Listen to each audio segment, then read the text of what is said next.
बिस्मिल्लाहिर्रहमानिर्रहीम। अस्सलामुअलैकुम मोहतरम नाज़रीन ग्रामी, तख्लीक़े कायनात के सिलसिले में पैदाइश आदम का वाक़या मुख्तलिफ़ पहलू से बड़ी अहमियत व अज़मत रखता है। इसलिए अल्लाह तबारक व तआला ने फ़रिश्तों को जो इनसे पहले पैदा किए जा चुके थे और हर वक्त इसकी इबादत में लगे रहते थे, इसकी इत्तला दी और फरमाया, ऐ फरिश्तों, मैं ज़मीन में अपना एक खलीफा बनाना चाहता हूँ। इन्होंने अर्ज़ किया, ऐ परवरदिगार, क्या तू ज़मीन पर ऐसी मखलूक को खलीफा बनाना चाहता है जो इसमें फसाद फैलाए और खून बहाए? जहाँ तक इबादत का ताल्लुक़ है, हम तेरी हम्द के साथ तस्बीह पढ़ते हैं और तेरी पाकी बयान करते हैं, फिर किसी और मखलूक की क्या ज़रूरत है?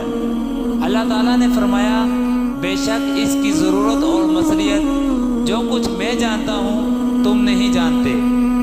यानी इबादत के अलावा इस नए मखलूक से खिलाफत इलाही का काम लिया जाएगा और इसके लिए जिन कुव्वतों और सलाहियतों की ज़रूरत है वो तुम्हारे अंदर मौजूद नहीं है। फिर अल्लाह ताला ने पहले सिने हुए गारे से आदम का पुतला तैयार किया। फिर जब वो खुश्क होकर पक कर खन खन बजने लगा और मुख्तलिफ मदारिज से गुजरने के बाद इस काबिल हुआ कि इसमें ज़िंदगी की लहर दोहराई जाए, तो इसमें अपनी कुदरत से ऐसी रूह फूकी जिसमें अल्लाह की आला सिफात, इल्म व तदबीर का परतू था और जो अपनी फितरत में ज़ाते खुदाबंदी से करीबी ताल्लुक़ रखने वाली थी। फिर अल्लाह ताला ने आदम को कायनात की तमाम अशिया के नाम और इनकी सिफ़त और खुसूसियात का इल्म दे दिया, जिनसे खिलाफत अर्ज़ी का काम लिया जा सके। यानी इनके कवि में वो इस्तिदाद पैदा कर दी जिससे काम लेकर वो अल्लाह ताला की नियाबत के फ़राइज़ पूरे कर सके। इसके बाद जब तख्लीक़े इंसान की तकमील हो गई तो अल्लाह ताला ने फ़रिश्तों पर आदम की बड़ाई दिखाने के लिए कायनात की अशिया को फ़रिश्तों के सामने पेश किया और इनसे फरमाया कि अगर तुम इस बात में सच्चे हो कि तुम मनसब खिलाफत के फ़राइज़ अदा कर सकते हो तो इन चीज़ों के नाम और खुसूसियात बताओ। फ़रिश्तों में ये सलाहियत ना थी। अदब के साथ अर्ज़ किया, ऐ खुदा, हम तो इतना ही जानते हैं कि जितना तूने हमको बता दिया है। बेशक असल जानने वाला और बारीकी को समझने वाला तू ही है। इसके बाद आदम को हुक्म दिया, ऐ आदम, तुम इन चीज़ों के नाम और इनके खवास व तासरात फ़रिश्तों को बता दो। आदम ने सब बता दिया।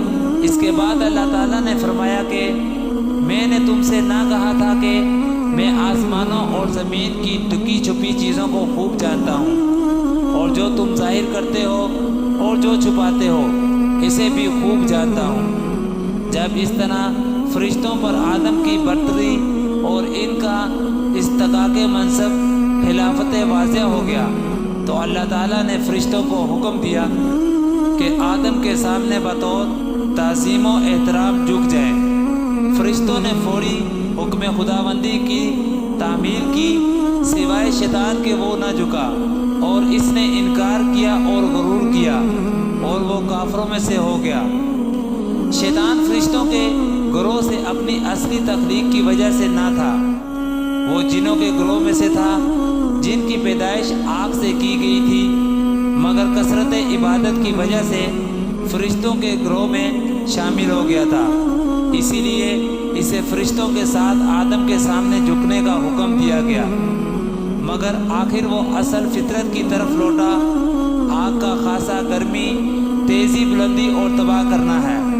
अल्लाह ताला ने जब इससे पूछा कि मैंने तुझे भी आदम के सामने झुकने का हुक्म दिया तो तूने इसकी तामीर क्यों ना की, तो बजाय माजरत और नदामत के अल्लाह ताला से बहस और मनाजरा करना शुरू कर दिया और बोला, तूने मुझे आग से पैदा किया है और आदम को मिट्टी से। मेरा मादा तख्लीक आदम के मादा तख्लीक से आला है, इसलिए मैं इसके सामने कैसे झुक सकता था। इब्लीस ने यहीं ठोकर खाई। आग की ज़ाहिरी हालत देख करके वो बुलंदी की तरफ जाती है, बरखलाफ मट्टी के वो नीचे को गिरती है।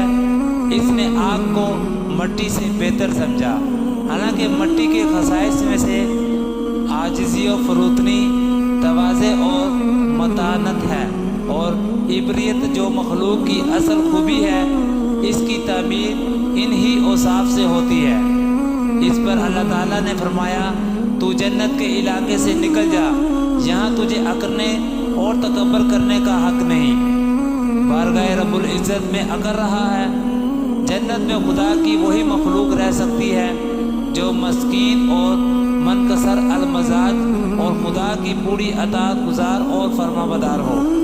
शैतान ने कहा, ए खुदा, तू मुझे इस दिन तक मोहलत दे जिस दिन सब उठाए जाएंगे और हसाबे अमाल के लिए तेरी बारगाह में पेश किए जाएंगे, यानी क़यामत तक मुझे ज़िंदा रख। अल्लाह ताला ने बावजूद इसकी नाफरमानी और कजबख्शी के इसकी ये दरख्वास्त कबूल की और फरमाया, तुझको ये मोहलत दी जाती है।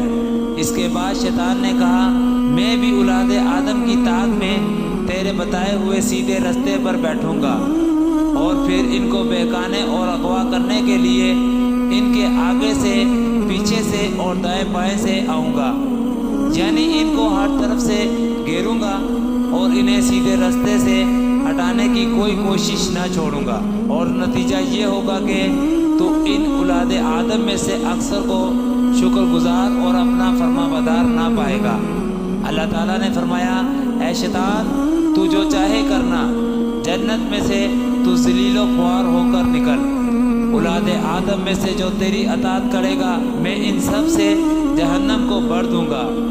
यानी शैतान का ये अमहाल और फिर इसके नतीजे में अहले हक अहले बातल दो जमातों में इनका तकसीम हो जाना और फिर अहले हक का अल्लाह के इनामों करम से नवाजना और जन्नत का हकदार होना और अहले बातल का इस नाराज़गी का मुस्तहिक होना और दोज़ख में दाखिल किए जाना, सब तकदीर इलाही में तयशुदा बातें थी और अल्लाह ताला की हुकूमत का तकाजा यही था।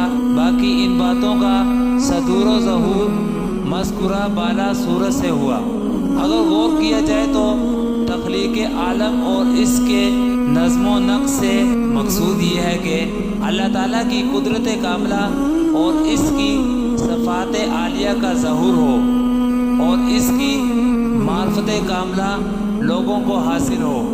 ये जब ही हो सकता है कि ऐसी मखलूक पैदा हो जिसमें खैर व शर दोनों के मादे हों और इस मखलूक को इख्तियार हासिल हो के वो इन दोनों में से किसी एक को इख्तियार करे। फिर अल्लाह ताला ने अपने मुक़द्दस पैगम्बरों के ज़रिए ये भी वाज़िया कर दिया कि खैर क्या है जो अल्लाह ताला को मतलूब है और जिससे वो राज़ी होता है, और शर क्या है जिसको अल्लाह ताला पसंद नहीं करता और जिससे बचने का इसने हुक्म दिया है। इसके बाद अल्लाह ताला ने हज़रत आदम को जन्नत में रहने का हुक्म दिया।